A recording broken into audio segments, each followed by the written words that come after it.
Alrighty, guys. So today we're going to do something a little bit differently. We're going to be having a conversation with Ryan LaTourette. We're going to be talking about some of these rules and regulations because there's a lot of confusion and not a lot of good information being spread right now when it comes to FAA fines and specifically the weight of these FAA fines. So I want to give you the best information and hopefully prevent other people from encountering this same issue. So with that being said, let's get started.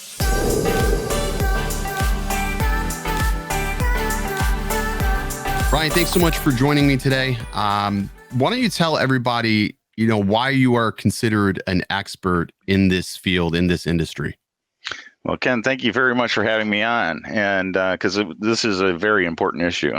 In terms of an expert in the industry for this particular item, I think I got into this when the rules started first coming out. And I got very in depth with those rules, talking with legal counsel, engaged with a number of the most major players in terms of the legal profession regarding UAS. And so I really took a chance to grab at the rules, figure out the interpretations that the FAA was going after. And I have this blessing and curse at the same time. I have a near eidetic memory. And so I can pretty much go through one of the rule documentations and be able to say, oh, yeah, that's exactly how that was worded, and recall that instantly. And so I'm constantly being bombarded on internet by questions of, hey, what's this particular rule mean? And I can almost, in a second, bring out the page that was on the clean signed Part 107 Act and be able to convey that to folks. So part of what you also did, you helped assist somebody who were they arrested for flying in a park? They were, yeah. So whenever you hear that there's been legal actions on drones, I'm almost, I want to say 50 to 75%, I'm involved with that. Okay. I get involved with the folks who have issues, I'm engaged with them. Or in the case of Genesee County Park, we actually had a person indeed who got arrested. And I'm the one who suggested that he fly because we knew that we needed a ticket in order to challenge their ordinance. Gotcha. So I want to say there's advocacy, and then there's activity where we actually are pressing for particular concerns and want to advance policy for UAS. Gotcha. So part of the reason why I brought you on is because, like I said, you are an encyclopedia of knowledge when it comes to rules, whether it be 107, hobbyists, both ends of the spectrum. And I think right now, specifically, the hobby, and I hate to call it a hobby because for a lot of people, it's not a hobby. This is their livelihood. This is their job. They don't see it as something that they do for fun. They see it that this is what I do. This is my 9 to 5. So the reason why I brought you on, because I feel like right now there's a bit of a divide. You have professionals and, commercial pilots that blame hobbyists for activity that causes these restrictions. You have even commercial pilots for airliners that blame us for certain regulations, restrictions, and things that they need to do. So there's a lot of blame being passed back and forth on both ends. And then you have people that will basically take the side of whomever, whether they are right or wrong in a situation, doesn't matter, because they sort of glorify a character, right? They glorify the person's character, and whether it's right or wrong, they don't care about the rules. And then you have the people that they sort of sit in the middle, right? They don't take any side. So there's a lot of pieces of this puzzle that are moving, and I just don't think people have the right information to obviously avoid being fined, whether you're a hobbyist or a commercial pilot. So we're talking a little bit of obviously what happened to Mike. Mike was fined $182,000, although that this is not really what this episode is about. This is more or less, what went wrong? How could we prevent others from encountering this same thing? Because it's not just about following the rules, because the rules, sometimes you're going to deviate, given certain circumstances, right? But the only person you obviously have to answer to is the FAA.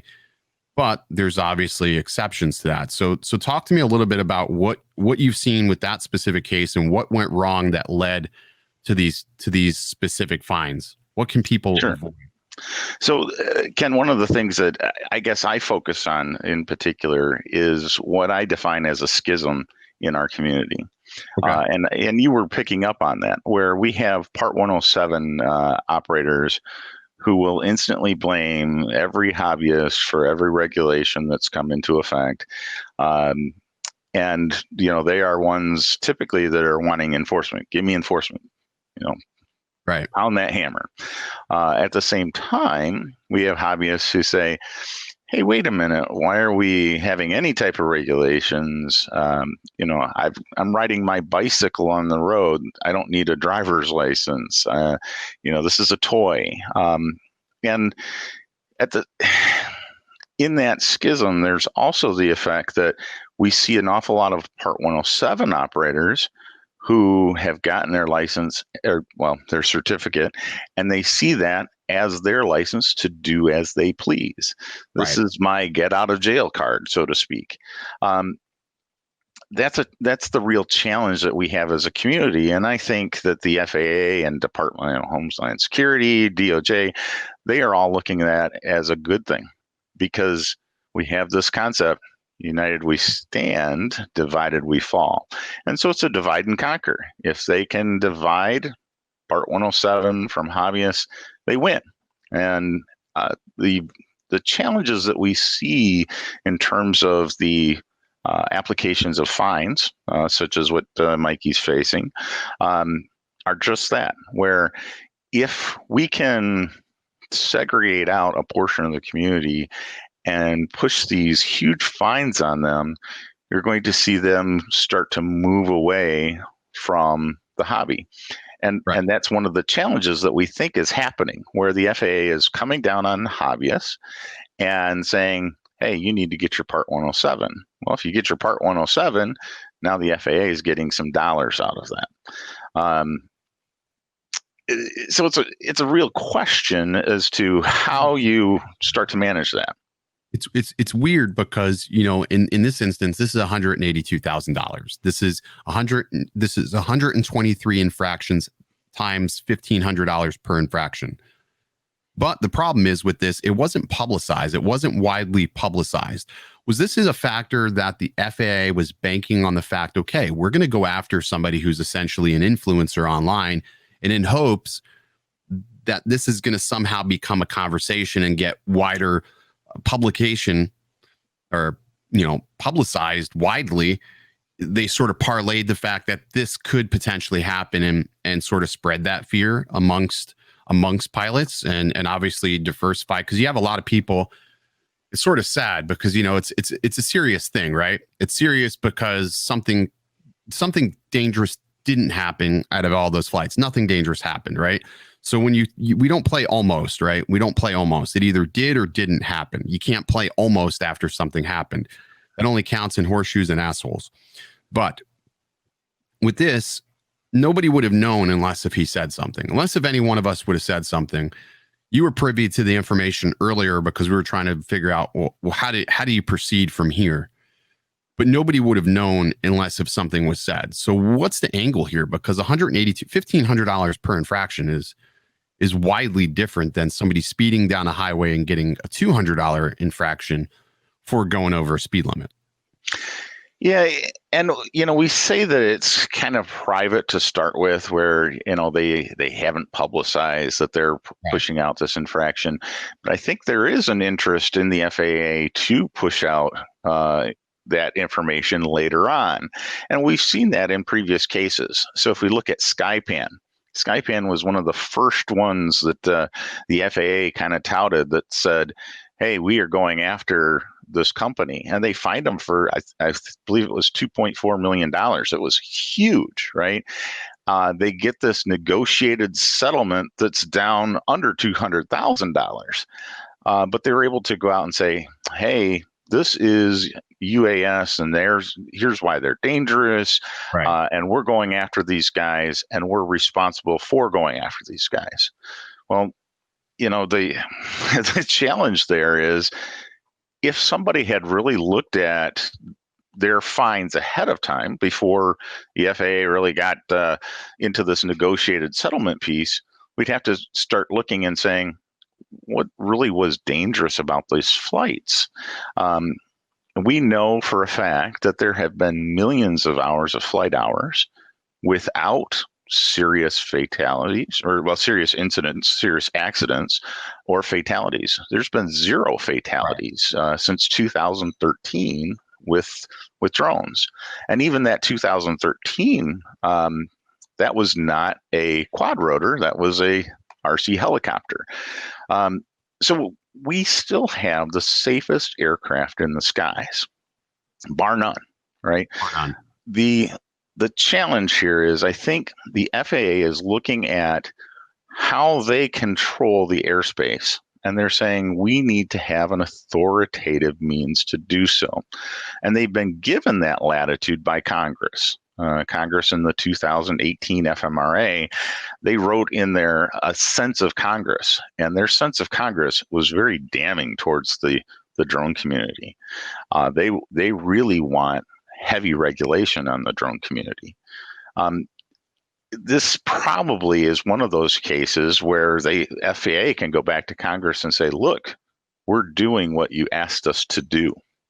We're not doing what we probably should be doing, right? Because if you're riding a bike down the road at 20 miles an hour and in a 10 mile an hour speed zone, you aren't getting a ticket. Or if you are, it's going to be, oh, well, we'll slap your hand and here's a $25 ticket versus, oh, you flew over 400 feet. Here's a $1,500 ticket that costs 3 times as much as the drone you're flying. Exactly. It's just, you just see such an imbalance between the crime, or what do you mean call it a crime, the violation of the rule and the levied or proposed. Because I think one thing that's important to also stress here, especially in the case with Mike, is that these are proposed violations. They're not finalized violations. The FAA is asking for him to respond back to these violations, which they've given him a deadline, right? They said, hey, you have X number of days to respond to this violation. And then from there, what typically happens, Ryan? Yeah, so he's given 30 days to respond, and he can use that 30 days however he wants. If he doesn't respond, that proposed action actually sits. So he's in charge of paying that $182,000 plus any penalties if he doesn't pay it. So we saw that out of a flight operator in Vegas whose drone landed at McCarran Airport. He got initially fined something in the neighborhood of $10,000. He said, I'm not going to deal with it. Forget about it. And then later he finds out, oh, no, that stuck. And now I have penalties, and it's almost $20,000 in fines. Let's think about that situation, because that's a good one to bring up. Guy lands his Phantom because it had a flyaway. And he was flying over the Vegas Strip, which is a no-go without a waiver. If you don't have a waiver, you're not flying the Vegas Strip. That's one of the hardest airspaces to get a waiver for. You got to do it in months in advance because of all the air traffic. He lands his drone, his Phantom 3, I think it was, standard, on the tarmac at McCarran Airport, one of the busiest airports here in America. He lands it there. $10,000 fine. $10,000 fine. We're talking now about, with Mike's situation, and again, I'm not taking anyone's side in this situation. I'm just trying to understand the reasoning behind this. You went back and you looked at 123 episodes that he's done, 123 episodes, and you decided on $1,500 per episode. Subsequently, all of these flights were live streams, and the best of our knowledge in looking over these flights, the only similarities between all these flights is that there was telemetry recording on these screens, right? That's my understanding. The telemetry was recorded on each of these flights. The location, the airspace, the warning prompts, they were all recorded on all of these flights, streamed live. Yep. And that's where he really got in trouble. He gave the evidence right in the live stream, so that the FAA is able to say, oh, he was flying in Class B airspace, he was flying at a height over 400 feet. All those details were there. And probably the biggest detail of all of them is that when he's launching or landing the drone, he's the one that's seen on the sticks. And that's a real problem. So it's no longer a plausible deniability at that point where you can say, I'm not the person behind the stick, as opposed to where it's a video and you edit it and you say, hey, how do you know who I am? How do you know it was me behind the sticks? Now, with the case of the gentleman landing at the airport, is it the fact that he went to claim the aircraft? No, actually, he didn't even go to claim the aircraft. What they did is they found the registration, the FAA registration on it. Okay. And he had changed the numbers so that it was not an exact match. And they were able to go through and look at the serial numbers on the bird and track it back to him. Gotcha. So that's how they tracked him back. But in Mikey's case, it's just damning enough that he was on video and the fact that he had the information there. Now, in the community spaces, we talk about this and we look at these rules. So your recommendation to anybody who's looking to fly, do a live stream. It's not the fact that you were live streaming that's going to screw you. That's not the case. It's the fact that you would say, if you're going to stream live, no telemetry. No, definitely no telemetry. I would not throw that out there. That's information that shouldn't be shared with anybody, right? Even when the FAA is asking for flight logs, if you don't have them, there's nothing for you to turn over. So that's one of the recommendations that I make is, hey, get rid of your flight logs. It's not necessary for you, right? It's not necessary for anybody else. If you're going to keep them for your sake, where you're able to defend yourself. You can be able to say somebody's, accusing you of flying at 800 feet. Well, you can say, I have flight logs that prove differently. Right. So there's ways to do that. I think the other concern in terms of any type of live stream is just like we're saying is you don't show yourself on the sticks. What's the point of showing yourself on the sticks? The FAA has already gone after a famous YouTuber, Casey Neistat, right? They investigated Casey, and the reason that they could not put any fines on him was they could not find him on the sticks. And any FSDO that you talk to, the FSDO is going to say, hey, the challenge that we have in terms of putting a fine on anybody is to be able to say definitively, that's the person who did it.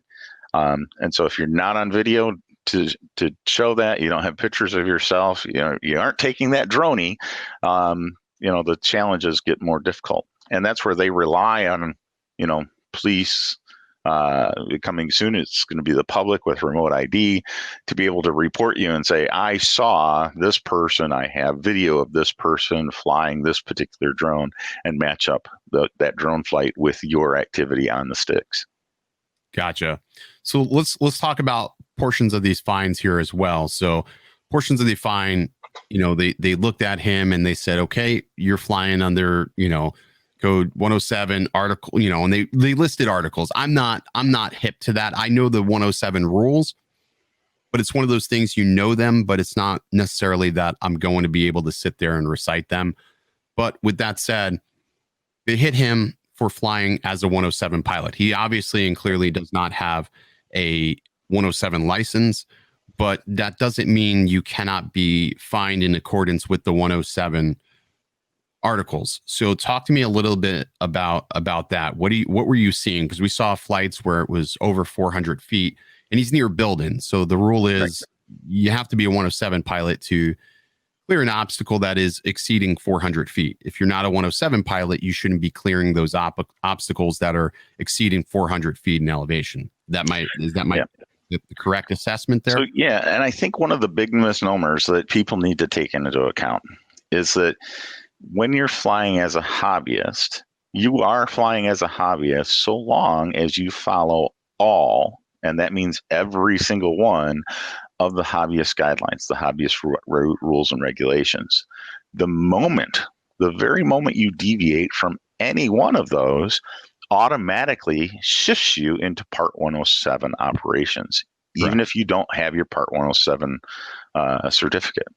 So the caution here is that if you're a hobbyist, right, you have to understand that if the FAA is looking at your flight and saying, you've exceeded 400 feet or you've flown over people, whatever, then they can look at it and say, you have deviated from the hobbyist regulations, and so we're going to charge you as a Part 107.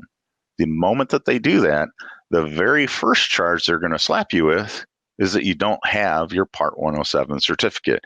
So automatically, you're in violation of that, in addition to whatever you violated, whether it's the height, speed, flight over people, whatever it may be. So that's one of those concerns that as a hobbyist you have to go into. Now, a Part 107 operator can fly as a hobbyist, right? So you can choose at the time of flight, just before you're launching, and say, I really am just going to do this for fun today. I have no other interest. I'm going to fly as a hobbyist. That's great. But you have to, again, abide by those rules. It can't be a hybrid flight. It can't be a hybrid flight. It can't be a hybrid flight. Where, okay, I see this building. I know I can clear this building, but if I do that, now I am flying as a 107, and you may be entering airspace. You may be entering, over traffic, whatever. And that now lumps you into that bracket. And I think that's where the rules sort of sometimes get confusing, because here's what I see.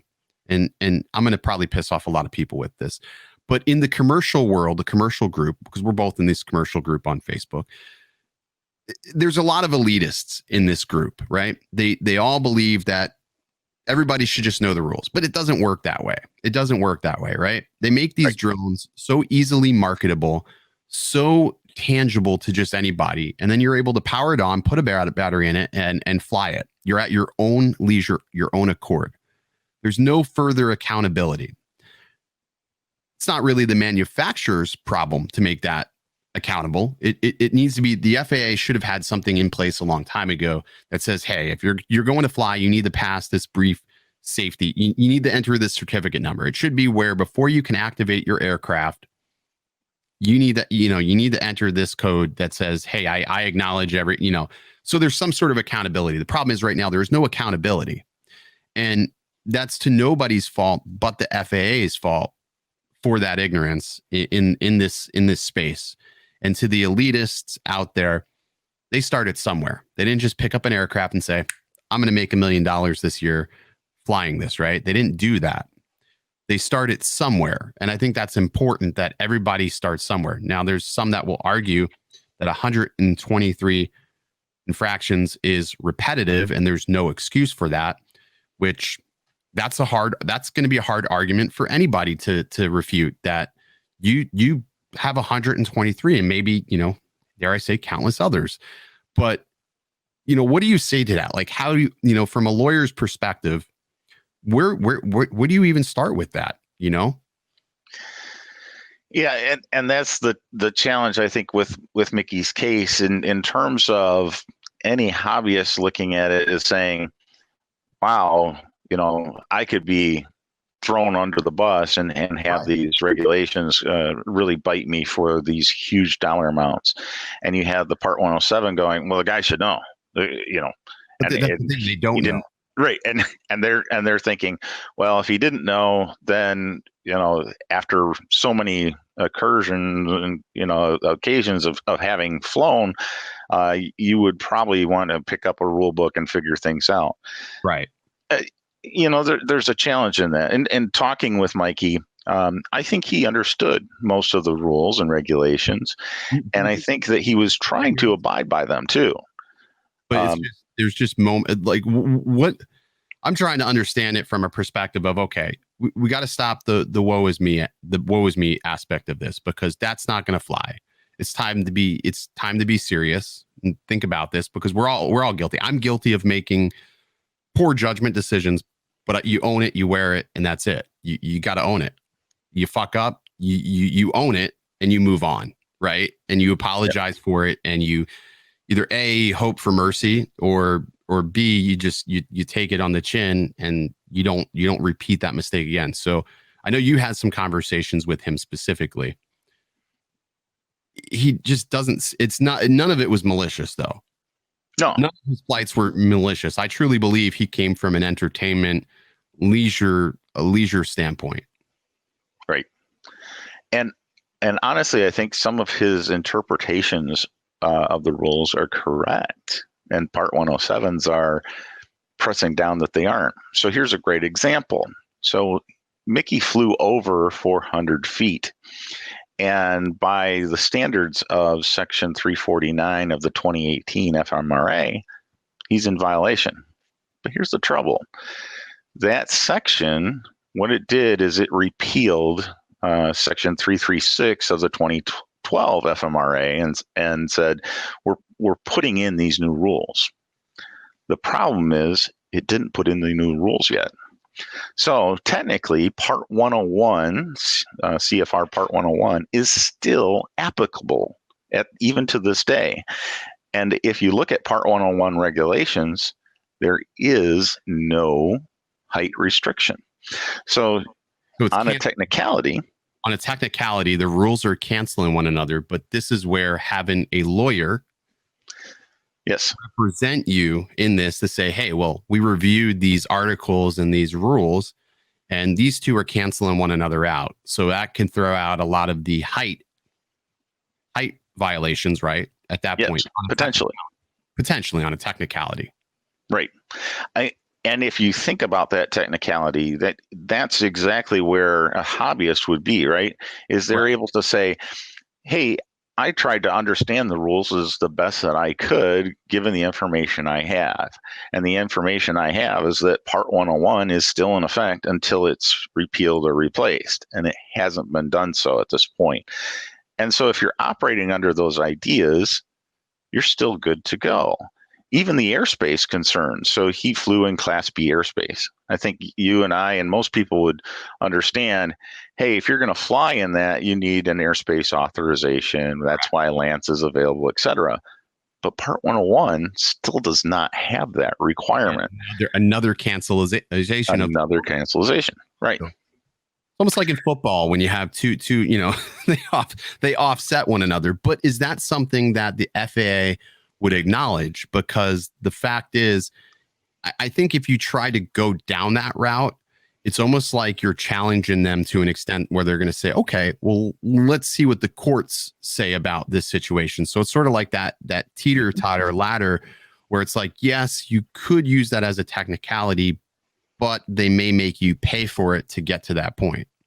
Right. And that's the big concern, right? Is that, okay, let's go ahead and challenge the FAA on that. So that means you're going to have to hire a legal counsel to do that. Then you're going to go before the quote unquote judge, right? The judge is the FAA. So you are going to plead before the FAA that the FAA is wrong in their interpretations. And when the FAA says, no, we're right in our interpretations, you can appeal. And your appeal goes to the NTSB, who happens to be the FAA's cousin. So it's not like you're going before an impartial judge. You are going before somebody who's already in bed with the other. So and hence where it becomes very expensive, because we're talking about legal representation. And, just to get a letter submitted on his behalf was about $6,500 just to have somebody write a letter that we don't know what would have happened at that point. We don't know. He's decided he's going to write a letter and send it to the FAA. And at this point, cross your fingers and click your heels and hope for the best. But in your perception of this, and again, all this is subject to change, because people are sort of like, they're curious about this, right? They're honestly curious about this. This is probably one of the largest fines we've ever seen levied against a single pilot, like a private pilot flying a drone, non-commercial pilot. They're curious about this, and it probably makes some people angry, like, screw the FAA. And then you got the people that are saying, fuck this guy, he's an absolute idiot. And I don't think it's really neither. It's a good learning opportunity for everybody that's witnessing all of this unfold. But it's also scary because the fact that you have a guy that worked so hard to turn his life around just to have, a hobby that saved him unravel it again, it almost doesn't seem fair. It's not even poetic at that point. So where do you see this going? What do you see as a, let's be optimistic about this, the optimistic outcome? So, and I shared this with Mickey. I think his best opportunity is to say, hey, look, I admit I made mistakes. I know there's troubles. I've learned from those. I really want to follow the regulations. And that's what I've been trying to do. It's just as the regulations have changed, maybe I haven't kept up with when they're changing or how they're going to change. And so I think there's that appeal to say, please reduce my fine to be something more manageable, number one, and something that's, equal to the infractions that I actually had. And I think that's first and foremost. From the FAA standpoint, I think they have an opportunity as well. That they can say, hey, we understand that the rules are in flux. We do want to use this as a lesson for everybody out there, to say, if you're going to exceed, the regulations that are in place, we are the agency who can step out and do this to you. But we have grace in that we can step back and say, we understand that there's extreme safety in these vehicles, and we're going to reduce our concern about them based on the situations, right? I want to look at it too, to think about, anybody who's been flying for more than probably a year, right? And I'm certain you've had this experience. You've probably been approached by a police officer or somebody of authority who thinks they know the regulations, and they're sure that you are flying against those regulations, right? And so in that case, you're often the most knowledgeable individual in that conversation, even when you're sitting there in front of a police officer. Because they have this perception of, well, a drone can't fly at night. Yes, under hobbyist rules, that can. Yes, under Part 107 rules, you still can if you have a waiver, right? Or they'll say you can't fly over 400 feet. Well, I'm not at 400 feet. How can I tell? I'm looking at a tree that's probably 80, 100 feet, and I'm not quite double the height of that tree. That means I'm definitely under 400 feet, even though their perception is you're flying at 600 or 800 feet because that thing looks way, way up there. So that is a challenge that we all face in terms of these authoritative actions, is that we have to understand that most people don't know the rules. And I can even say a lot of FSDOs don't even understand the rules as well, because they're used to dealing with airplanes, not with UAV. And so we as a community have an opportunity to learn and educate the officers at the same time that they're trying to educate us. And that's something Mickey could even do, is if he was approached by a FSDO, and I think he had been. Yeah, and so I think there was a misunderstanding from the FSDO as some of the regulations, and he was able to talk his way through that. I believe he was approached a couple of times from agents, which he did. He was able to talk, but I think those perceive better than when you send somebody a letter, because you send somebody a letter, it's sort of like, okay, what do you do with this? But when you actually are receiving a call or somebody's paying you a visit, which is obviously not feasible, and maybe in Philadelphia to do that, because there's just so many citizens and probably so many investigations happening. But there was definitely warning shots in this instance where they were like, hey, reach out to us. Hey, reach out to us. Do you see this as the FAA could say, hey, we want to use you sort of as a poster child for future flyers, maybe use him as in a positive light, and not use him where, hey, we're going to find the living hell out of you like this, but more or less as a wake up call and say, hey, we need you to reverse your course on what you're doing. Do you see this as an opportunity for him to strike, I don't know, that even ground with them? Yeah, so I do think that the FAA is potentially using this as a wake-up call, especially when they've got remote ID coming in at the end of the year. This is something that, given the dates as to when he needs to respond by, that there's a chance that they could publicize this and along with the remote ID and say, yeah, go ahead. Remote ID though, remote ID is a done deal. They already know what they're doing. Because I've seen people say, oh, this is the reason why remote ID is happening. This is going to make it harder for hobbyists. Every time we see an instance of something happening, people are like, oh, this is going to make it harder. I don't think the FAA, just like the National Transportation Board or airline flights, they don't make it harder based upon singularities like this. They don't base it. They base things off of the broader range of people. So they're not basing it off. This has no bearing on anything that people are, because that's a misconception. No, what I think in terms of the remote ID coming out is to be able to say, remote ID is going to be a red light camera. Sure. You go through the red light, you're getting a ticket. And the FAA is now going to be able to say, we are going to be able to spot you on the controls. We're going to know at what height you're flying. We're going to know if you're in controlled airspace, and you're getting a ticket. And oh, by the way, look, we just issued this $180,000+ ticket for these same types of things. These fines do need to be a little bit more in retrospect to the actual fine. $1,500 per infraction is a bit absurd. It's absurd at this point, right? Like, oh yes, that's absolutely.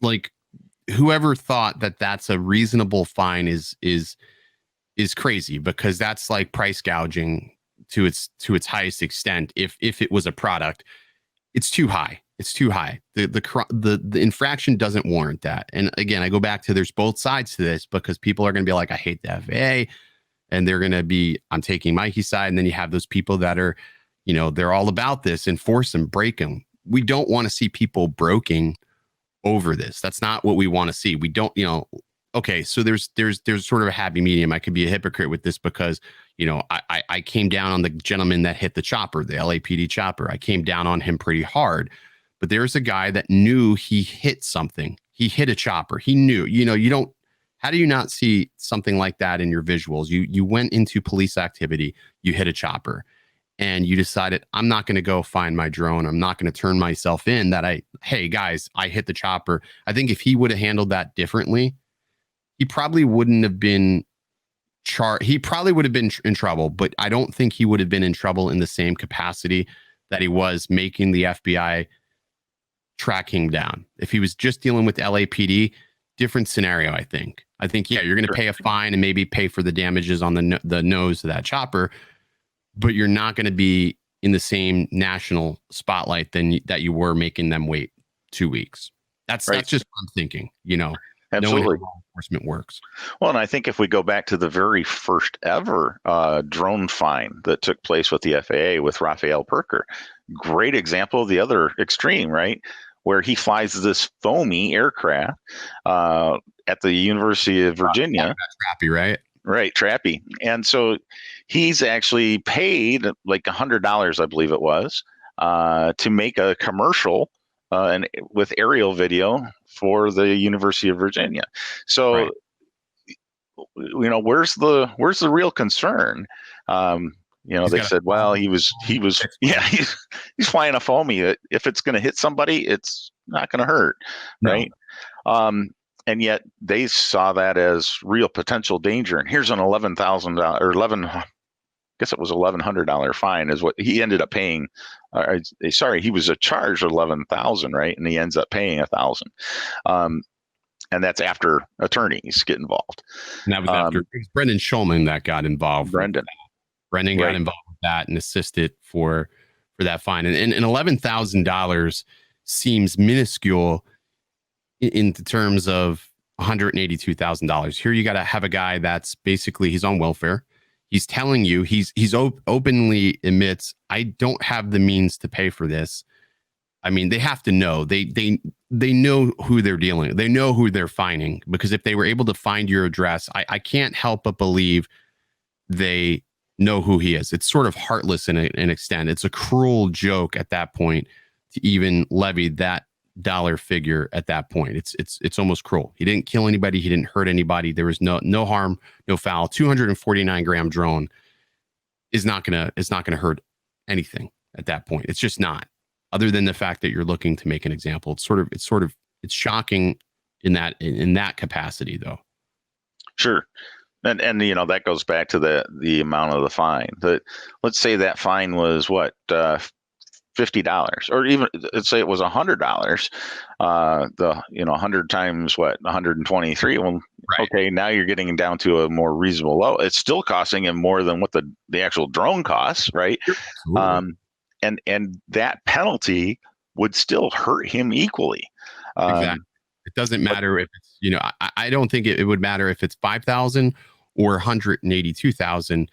It's still going to substantially impact the way he lives. I mean, and that's sort of what I want to stress to people that are, you know, I take a moment to break away from the topic, that are, you know, harassing him, or even, you know, harassing people that are justifying what he did, is that you have to look at people for what it is. This hobby, flying a drone, whether you do this professionally or recreationally, it's just not that serious at the end of the day. It's just not that serious. We're humans first, right? We're humans first. And you don't realize that, yeah, he put himself out there. He did that. He put himself out there. But at the end of the day, he's still a human that is going to see the things, see the daggers that you throw. He's still going to see the things that you spew. And that could be detrimental. The last thing you want to do is push somebody over the edge of a breaking point that is probably teetering, right? That's probably teetering. It's not the humanly thing to do. And especially in this time of year, it's just a terrible thing to do. So I would just ask that, you know, if you don't have anything nice to say, just don't say anything at all. If you're not going to offer anything constructive, don't say anything at all. I told you so, or hey, you were warned. It's easier to always play the hand after the cards were dealt. It's always easier to play the hand after the cards were dealt. And it is what it is. So here we are with that. It has no bearing on the rule. It's not going to make the hobby or your professional side of life any more difficult than it already is. It's just not. This has no bearing, and you wouldn't have known about it if he didn't say anything. So how does that affect you today, right? That's true. What I would think to that. Well, and even for the Part 107 operators who are saying, yeah, we need to come down hard on everybody. Well, I want you to think about this. If you get caught going 80 miles an hour on the 70-mile-an-hour highway to get to your job, you just got a ticket. That ticket probably ran you, let's say, $150, right?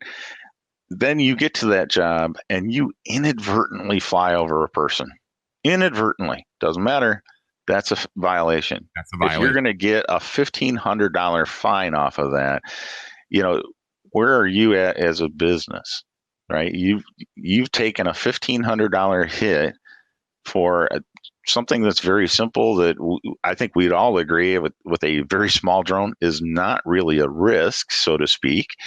And yet you're paying 10 times the amount that you would for that speeding ticket, where you were driving a 2-ton vehicle and could have killed somebody.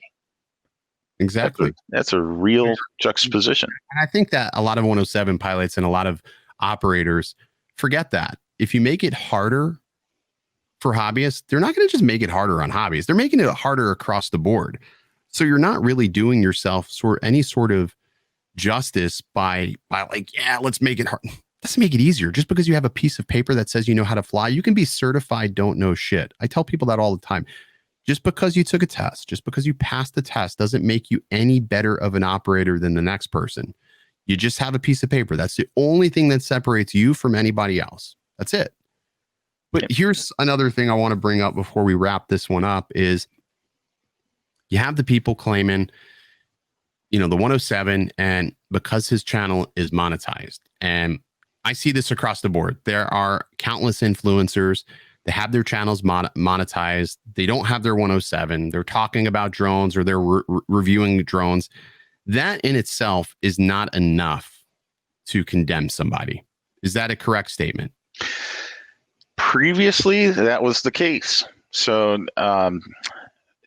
Jason Hansen was the first person that he was flying in Miami, flying above the fog, and his video was spotted online by a FSDO down there, and they went after him, and he pushed back, and he was able to get the FAA to acquiesce to say, we don't go after people for monetizing videos. We don't go after people for being on YouTube with their hobbyist information. This is changing that, right? This is now saying, well, we see monetization of YouTube as a commercial intent. That's a real stretch. We see a lot of people put stuff out on YouTube. They're getting maybe pennies off of the clicks. There's not a lot. Is that really intent to make money? That's a stretch, right? We don't control the revenue stream. It's not like we're doing a job and saying, hey, at the end of this video, we're going to have our handout, and that's going to be $100. It doesn't work like that. You don't get that choice. And then there's the factor that now YouTube is able to monetize. Even a hobbyist who posts a video online will now have monetization on his, they will have an ad, essentially on the video. So what's to say that a FSDO watching a hobbyist flight who is not monetized and sees this ad and assumes that this person is now monetized. So now this person has to defend themselves against this when they're not actually monetized. So I think this is still very much a gray area that I don't know if the FAA really understands how to handle or not. Yep, I agree fully. It's not black and white. This is a specific topic, a specific area that is not black and white. Monetizing your channel isn't condemning enough because there are people who have other content. There's other content, right? It's not just the art of flying the drone. Then that's obviously not what you're being paid for. You're getting paid because there is a video. Doesn't matter what the contents of that video are. Google does not care what the contents are. I think that there's too many spider webs in this situation to actually make that damning enough for somebody to receive a fine in that regard. Yeah, to me, and this is the advice that I'm giving to all people out there that are flying. One, try to understand the rules and regulations, right? Try to follow them as best as you can.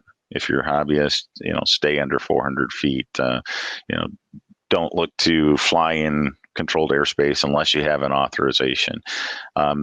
Understand that things like flying over people can be deemed as reckless and careless and is going to put you in trouble.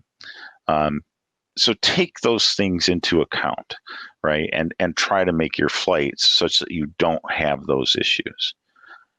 At the same token, I think we have to understand why the FAA is looking to do what they're doing, right? We have to think about the aircraft that are in the airspace.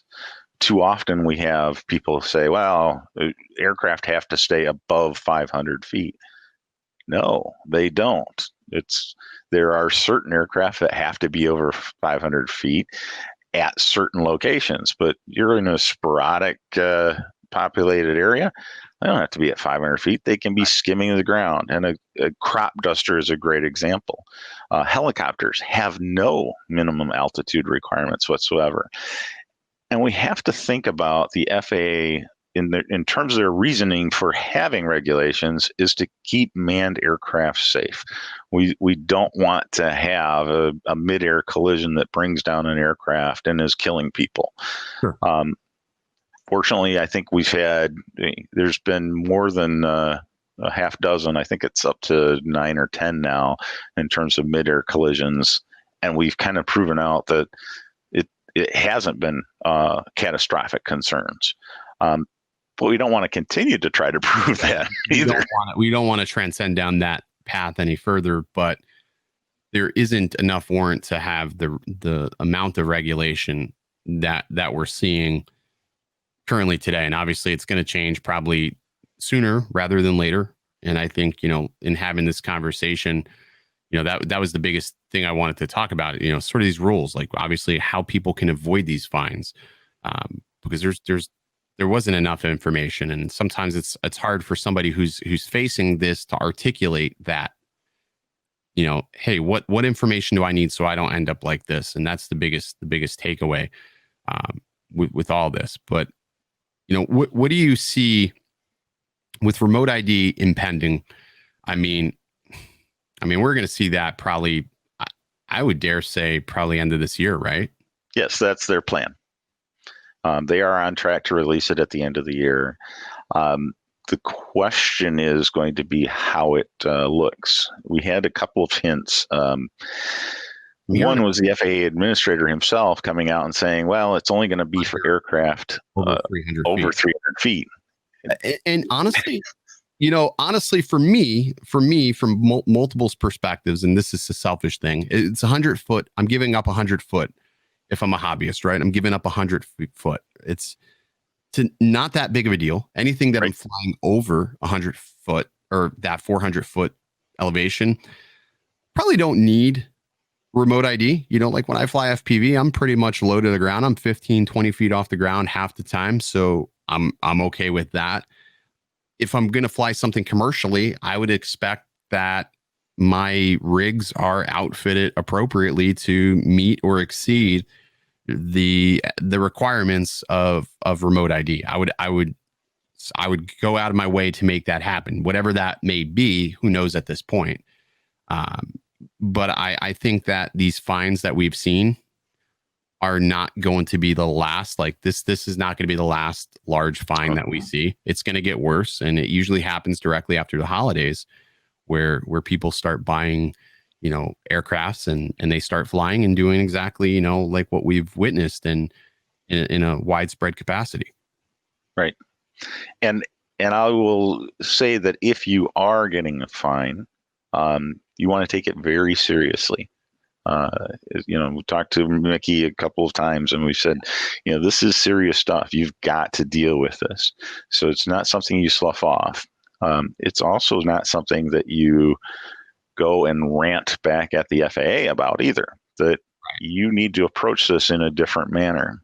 And they're going to see this. They're going to see these things. They're not stupid. They're gathering information across the board, saying, "Hey, what can we use against you?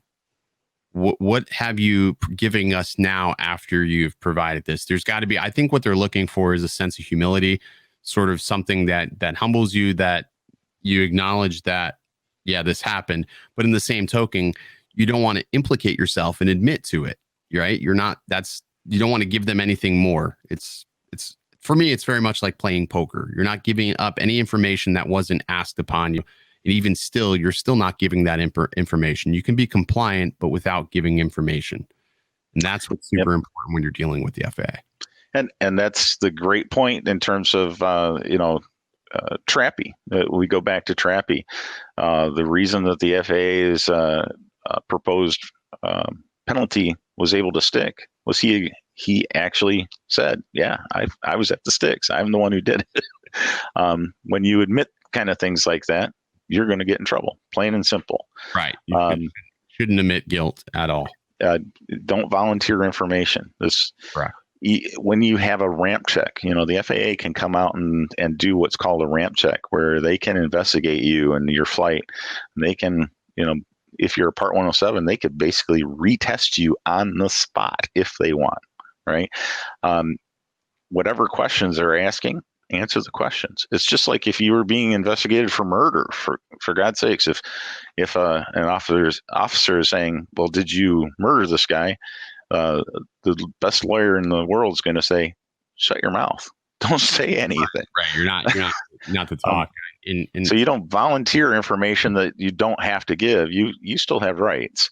Now, is that to say that you can't be professional? No, you want to be absolutely professional. You want to deal with the situation. You have to deal with the situation, but answer what you're asked.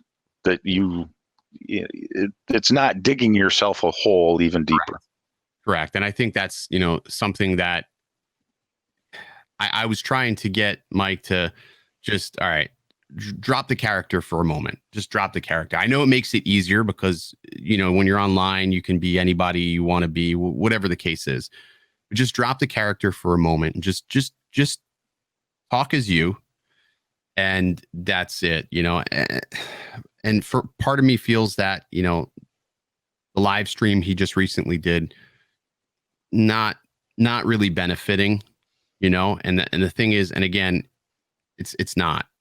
But I think that he's going to come out on top over this, I hope anyways. And, you know, hopefully all other pilots will look at this and learn. I mean, the thing is, you know, people that will see this stream, if you made it this far, is not to be mad about what we're saying, because we're just blatantly acknowledging the rule facts and trying to give you the best possible information to prevent this from happening to you or somebody you know that gets behind the sticks and thinks that this couldn't happen to you, because we're not invincible, obviously.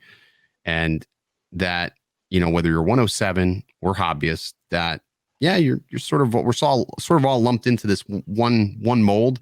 And if one person gets in trouble, it's a reflection of the entire group, sadly. Just like if you own a gun and you do something stupid, all of a sudden now they're looking at all gun owners and wanting to tax them. So it's sort of the same analogy to an extent. So that's sort of the takeaway is, don't get mad about this. Be mature about it.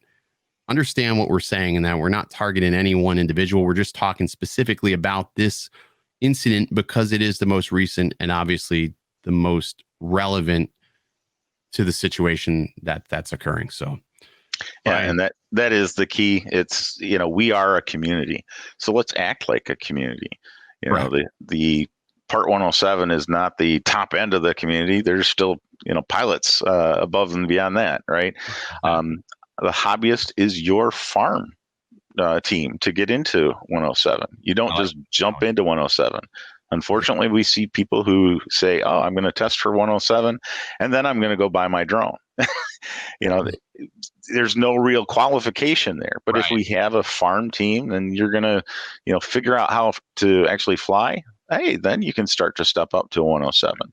So we're a community. Let's build the community. And building can sometimes mean that we need to police each other too, and, you know, keep each other honest. But at the same token, we need to protect one another when it comes to an assault that's on our I agree lifeline, our hobby, our applications. The divisiveness is too much, and it's actually become counterproductive. But I think people need to hear this, because saying prosecute somebody to the fullest extent, drop the hammer on that person, you're actually damning the vast majority. You may not like that person, you may not like that person's actions, but to go out of the way and do that, again, if the shoe was on the other foot, how would you want people to respond? If the shoe is on the other foot, how would you want people to respond? Again, there's exceptions to that rule, obviously. There's exceptions to that, but still, hopefully that works. Ryan, thanks so much for chatting with me today, man. I think there's a lot of great information here, man. Indeed. Thank you. All right, buddy. We'll see you. Indeed. We'll see you. All righty. So hopefully you guys took something away from this conversation. Like I said, Ryan is a wealth of knowledge. And my recommendation is, if you haven't already, there is a group on Facebook called the Drone Community, oddly enough. Go ahead and join that group, because there's a lot of great information in there. And most importantly, Ryan is in that group, and he does try to respond to questions, comments, clear up any sort of misinformation. So if you're a new pilot, an experienced pilot, whatever the case may be, jump into that group, because the conversations in there could help you with your future flights. And again, it's something that I want to do going forward as an influencer in the drone space, is to try to put my best foot forward and not just be here for shock value, is to try to provide you some useful information that you can take away, sort of use this as a pivot point for future content, to try to give you information that you can take away with and become a better pilot and a better person in this community. If you guys enjoyed, be sure to hit that like button, and I'll see you next time. Stay original.